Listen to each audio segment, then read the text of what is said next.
नमस्कार दोस्तों, मैं कृष्ण मोहन एक बार फिर आप सब बच्चों के सामने। और वीडियो में आगे बढ़ने से पहले आप चैनल को जरूर सब्सक्राइब कर दें, क्योंकि यहाँ पे आपको ऑथेंटिकेटेड जो भी इंफॉर्मेशन रहती है एचएसएससी से रिलेटेड, एसएससी से रिलेटेड, वो सब आपको मिलती है और सच्चाई मिलती है। आपने पिछले वीडियोज में भी देखा होगा, उससे पिछले वीडियोज में भी देखा होगा। देखो, वैसे तो कई बार ऐसा होता है कि भी आइडिया लगा जा सकता है, पता कुछ चलता है, लेकिन कुछ चीज़ें चेंज भी हो सकते हैं। लेकिन मैक्सिमम मतलब 95% जो ऑथेंटिकेटेड कोई बात होते हैं तो ही मैं वीडियो बनाता हूँ। अब पिछली वीडियो मैंने बताया था कि भी ऐसा ऐसा कुछ होने वाला है और लगभग वैसा वैसा ही हुआ। लेकिन अब बहुत सारे बच्चों को ये लगता है कि सर आप ऐसा क्यों बोल रहे हो। भाई मैं बोल नहीं रहा हूं, हो रहा है यार। जो आपके सामने जो चीजें घटित हो रही है, क्या आप उसको भी नहीं देख पा रहे हो क्या? आंखों के ऊपर पट्टी बंधी हुई है क्या आपके ऊपर?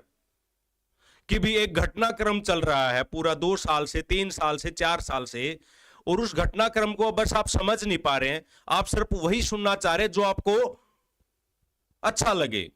उसके विपरीत में अगर थोड़ा भी आपको सुनने को मिल जाए तो लगता है नहीं नहीं नहीं, ऐसा तो कुछ हो ही नहीं सकता। सोच समझ के बोलना चाहिए। सोच समझ के ही होती है सारी की सारी चीजें।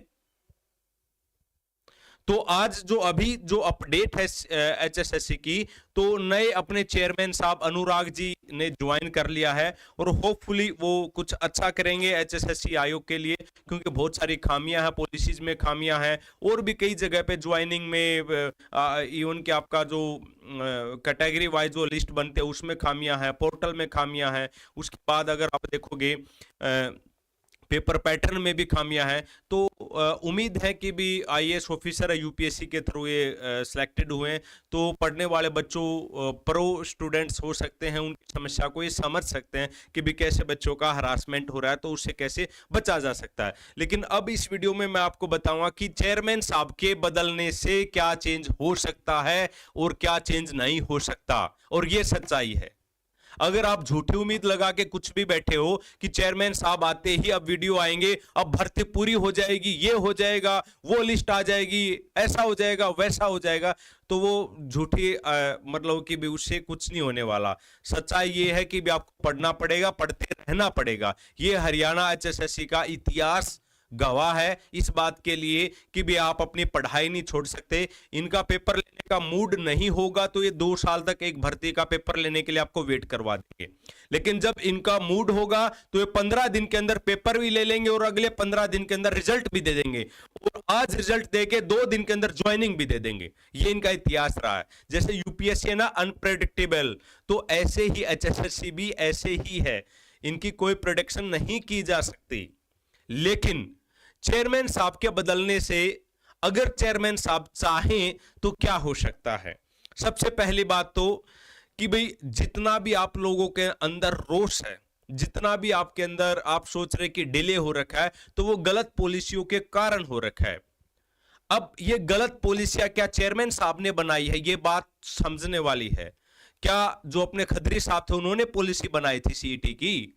उन्होंने कहा था कि इस टाइप से होगा? भाई वो रिकमेंडेशन दे सकते हैं कि भी ऐसे होना चाहिए, लेकिन पॉलिसी जो बनाई जाएगी वो सरकार के द्वारा बनती है। और चेयरमैन साहब ने बीच में बताया भी कि भी हम तो चाहते कि चेंज हो जाए, लेकिन सरकार जब चाहेगी तब चेंज करेगी। इस बात को आपको ध्यान से समझना पड़ेगा।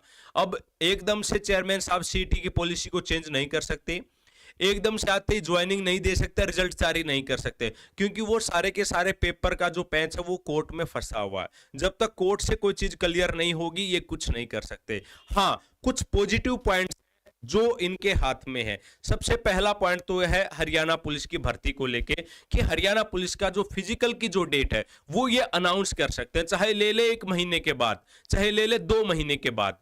अगर देखा जाए तो लोकसभा के चुनाव हरियाणा में 25 मई को हैं, तो 25 मई से हरियाणा पुलिस ही वहां पे आपका फिजिकल करवाती है, मतलब कि सुरक्षा में या सहयोग में वही उन्हीं की ड्यूटी लगते हैं।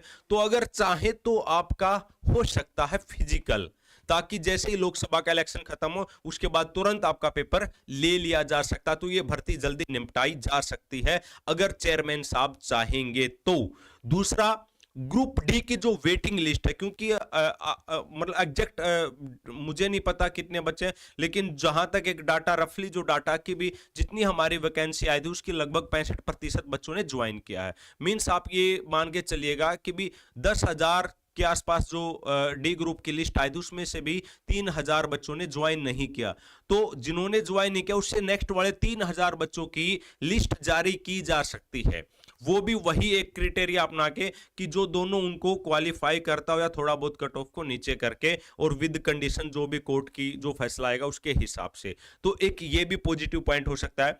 तीसरा, टीजीटी भर्ती को लेकर भी अगर चाहे चेयरमैन साहब तो उसमें भी वो थोड़ा अगर मतलब कि आगे बढ़ के स्टेप लेंगे तो उसमें भी वो चीजें कर सकते हैं विद कंडीशंस। लेकिन कंडीशन तो अप्लाई होंगे क्योंकि मामला आपका कोर्ट में चला हुआ भाई, इस बात को आपको समझना होगा। चेयरमैन साहब अकेले कुछ नहीं कर पाएंगे, जो होगा विद कंडीशन ही होगा। ज्वाइनिंग हो जाए, हो सकता है आपके जो फैसला वो अपोजिट में आ जाए और कुछ बच्चों को फिर दोबारा से नौकरी से हटना पड़ जाए, ये कुछ चीजें कंसिक्वेंसेज हो सकते हैं।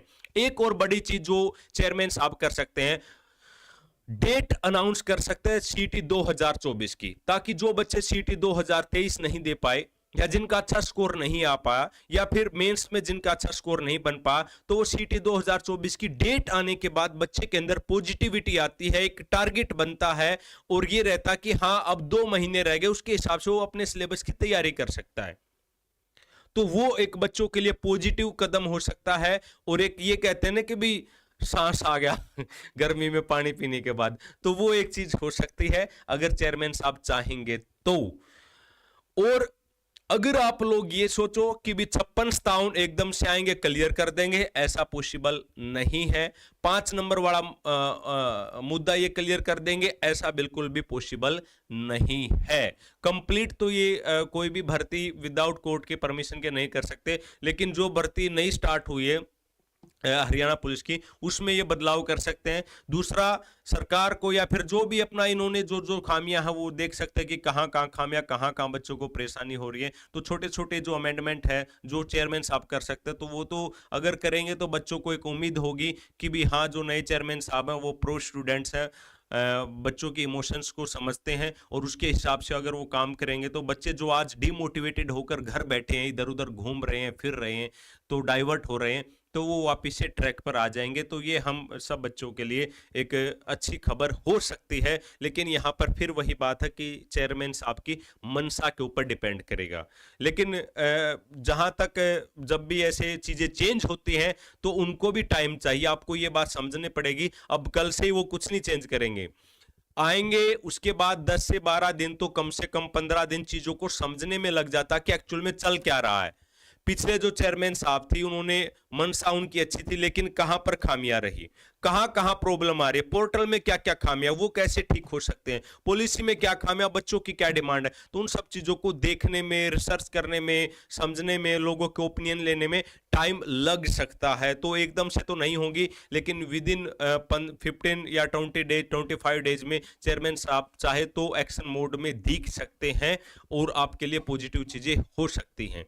अब अगर मैं और कुछ बोलूंगा तो आपको लगा सर आप नेगेटिव क्यों बोल रहे हैं ना, तो इसलिए मैं पॉजिटिव पॉजिटिव ही बोल रहा हूं जो आप सुनना पसंद करते हैं, ठीक है। क्योंकि आपको लगता है कि भी मैं जो भी बोलना चाह रहा हूं, पिछले कमेंट देखा मैंने और देख के हंसी आया कि आपके शब्दों से लग रहा है कि आप कोर्स बेचना चाह रहे हैं। भाई बिल्कुल बेचना चाह रहे हैं, और क्या बेचेंगे भाई, कोर्स नहीं बेचेंगे तो क्या बेचेंगे, जब काम ही यही टीचर है। तो भाई अब गलत कर रहे हैं, आप लोगों को पढ़ा रहे हैं, मतलब मैं अकेला थोड़ी ना हूं, पूरे टीचर्स हैं, आप लोगों को मदद कर रहे हैं, आप लोगों के फोन सुन रहे हैं, आप लोगों को गाइड कर रहे हैं। पिछले वीडियो के बाद भी कम से कम भी 10 लोगों के फोन आए, मतलब उनसे 5-5 मिनट बात किया, कोई बच्चा डिमोटिवेटेड है उसको मोटिवेट किया, जबकि जानते भी नहीं कि सामने वाला कौन है। ये टीचर का एक धर्म है। तो आप भी उस मर्यादा को समझे, आप स्टूडेंट हैं कि भी क्या हो सकता क्या नहीं हो सकता, ये नहीं कि भी कुछ भी जो आ रहा मन में वही चलता जाए। तो thank you for watching this video. Channel को जरूर सब्सक्राइब कीजिएगा और पढ़ते रहिएगा और आगे बढ़ते रहिएगा। बाय बाय, फिर मिलते हैं।